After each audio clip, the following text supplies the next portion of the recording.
Emmanuel Macron. Emmanuel Macron ci ha definiti vomitevoli, cinici, irresponsabili. E qui la stampa italiana a dire, hai visto che ha detto Macron, che siamo irresponsabili. Vergogna. Irresponsabile Emmanuel Macron sono quelli che hanno bombardato la Libia perché gli dava fastidio che l'Italia avesse un rapporto privilegiato in campo energetico con Gheddafi, esponendoci al caos migrazione nel quale ci troviamo. Cinici Emmanuel Macron sono i francesi che mandano la gendarmerie a rispedire indietro qualunque immigrato tenti di passare il confine a Ventimiglia.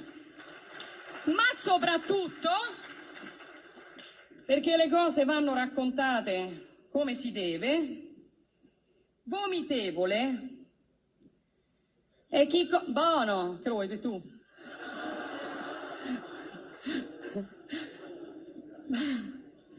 Ci hai mai tolto il pathos?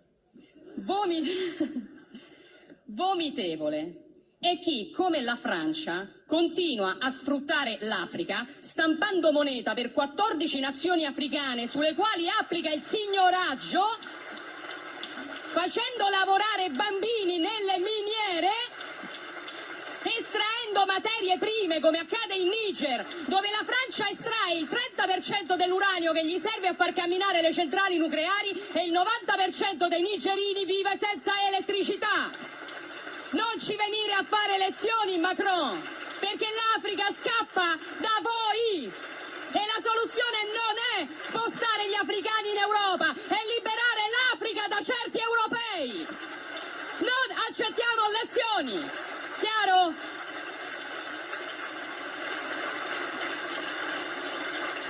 Le président que ce qui se passe au Sahel n'est que les conséquences de ce qui a été fait en Libye.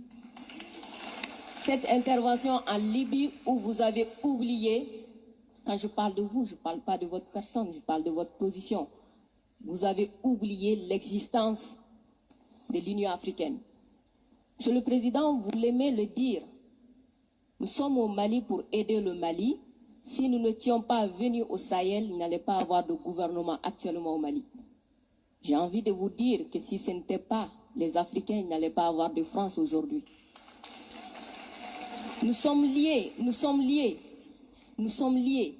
Arrêtez de dire que vous êtes venus nous aider. Non, parce que le terrorisme ne menace pas que le Mali. Vous êtes aussi menacés. Arrêtez de nous culpabiliser sur une position de victime. Mais Adam, je ne vous culpabilise pas. Monsieur le Président, je n'ai pas terminé. Je ne vous culpabilise pas. J'essaie de restaurer justement un dialogue réciproque et de respect. Oui. On n'est pas là simplement pour nos intérêts quand on arrive au Mali en 2013. C'est un fait. Par contre, ce que vous avez dit sur la Libye, je l'ai dit plusieurs fois comme président, je partage ce que vous avez dit. La Libye, on n'a pas respecté la souveraineté d'un peuple, et ça, c'est une erreur. D'accord, merci d'avoir reconnu ça. Et si vous reconnaissez ça, vous allez voir que ce qui se passe au Sahel n'est que les conséquences de cette intervention. Donc, vous êtes au Sahel pour corriger l'erreur que vous avez commise en Libye, et en corrigeant ces erreurs, vous êtes en train de commettre d'autres erreurs. Monsieur le Président, je vous rappelle que l'intervention militaire étrangère n'a jamais réglé un problème. La Libye, elle est comment aujourd'hui? L'Afghanistan, c'est comment aujourd'hui? Donc l'intervention militaire ne va pas arranger les choses. Je ne voudrais pas que mon pays soit comme la Libye. Prenez votre responsabilité et surtout arrêtez de dire que nous sommes là pour vous aider. Non, vous n'êtes pas là pour nous aider. On est ensemble. On a un ennemi commun. On le combat ensemble.